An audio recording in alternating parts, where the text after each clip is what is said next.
What did I fucking say yesterday? Literally, where is the motherfucking accountability? It is nowhere to be fucking seen, nowhere to be heard, nowhere to be felt, nothing. There is zero fucking accountability with these people. I have never seen so many people so full of shit just blatantly lie. They're like your exes that cheated on you and you know that they cheated on you, but they sit there and lie to your face anyway, even though you have the fucking receipts. Like, why are you like this? Just tell the fucking truth and you won't have a fucking problem. Meanwhile, all of you motherfuckers are lying under oath. And then when you're caught, instead of saying anything like, oh, you know what? We really fucked up here. Our bad. We're going to do everything in our power to fix it. Instead, it's literally everyone else's problem. There has to be another explanation of why we're so fucking incompetent. Like, no, we don't know. We're trying to figure out how this person got added to our group chat, as if that's the fucking issue here. That's not the fucking issue. Oh no, it's the reporter's fault because he just hates Trump and has a vendetta. Like, that's the fucking issue. No, newsflash, a lot of people hate fucking Trump. He's a terrible fucking human.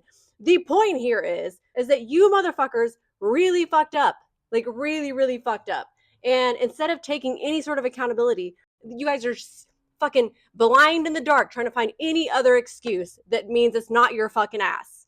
I hope your heads fucking roll. This guy is fucking all of us. Literally all of us. Look at his fucking face. All of us. And luckily, he said what we can't to their fucking faces. But this man is fucking all of us. Fucking all of us. Listen up. As the chairman said, this hearing is an important opportunity for our committee and the American people to hear directly from the senior leadership of the intelligence community about the threats that our nation faces. I read the unclassified report and I found a lot of continuity in the IC's assessment about critical threats to our national security compared to last year's assessment. The IC continues to see threats from our principal adversaries, China, Russia, Iran, and North Korea. I must say, though, that after these last 2 months, I'm worried the call may be coming from inside the House. This report calls Russia, and I quote, an enduring potential threat to U.S. power, presence, and global interests. But as far as I can tell, we're now on Team Kremlin. He's our new We vote bestie. with them and against our allies in the United Nations. We humiliate President Zelensky in the Oval Office. The president's chief Russian negotiator, Steve Witkoff, is repeating Russian talking points and participating on a madcap signal chat about an attack on Yemen while inside Russia. USAID is gone, and with it, all American soft power. If I had time, I would ask the generals at this table about what it means to our national security to give up our soft power. We're no longer helping struggling nations in Africa. China, or worse, terrorists, are filling the vacuum. They sure are. I wonder how many of those African countries will be named in next year's threat assessment. Thanks to DOJ, the men we paid to guard the most vicious ISIS terrorists in the world in Syria walked off the job. Do you think we'll see their names in this document next year? Elon Musk fired the people who maintain our nuclear weapons. Does that feel like a threat to you? Apparently, all of this mayhem is cheered by the President of the United States and by 20-somethings with laptops and nicknames like Big Balls. But I've been doing this for a long time, and I know that Moscow and Beijing and Tehran and Pyongyang cannot believe their luck. Now we come to learn that people in the most dangerous and sensitive jobs on the planet put extremely specific pre-decisional discussions about a military attack on signal, which could be intercepted by the Russians and the Chinese. Everyone here knows that the Russians or the Chinese could have gotten all of that information.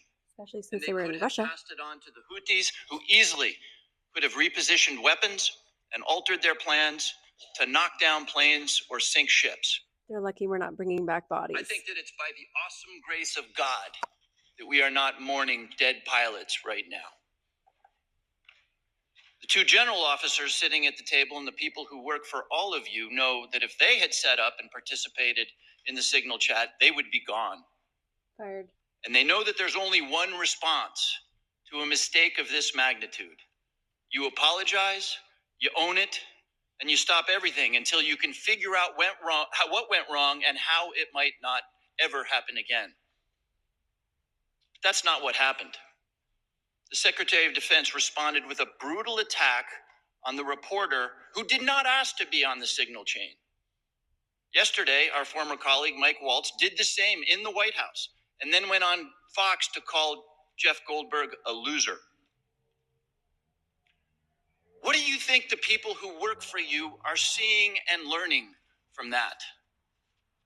I'll say it now and I'll say it again every time we see each other over the next couple of years. You must protect the thousands of patriots who go to work every day under you to keep us safe. You need to go to work every day thinking about their morale, their well-being, and their protection. I've done intelligence oversight for more than a decade. It's my job to ask you the tough questions and maybe even make you uncomfortable. But John, I don't ever walk through your lobby and look at those 140 stars on the wall without choking up over the fact that men and women far better than I will give their lives to keep us safe. There's about a dozen people in this room who know all their stories, and you know and I know that many of the men and women who have stars on that wall died because of bad decisions or poor judgment by their leaders. We've all worked together before, and recent events notwithstanding, we need you to succeed. Your people and our safety requires you to succeed. I really hope you do. But let me say now that if some overcaffeinated 20-year-old succeeds in firing your linguists or your mathematicians or your paramilitary officers, if you shut down some unit because Steve Bannon or Seb Gorka doesn't like it, America will be less safe and people will get hurt. And I and this committee and history will be very unkind.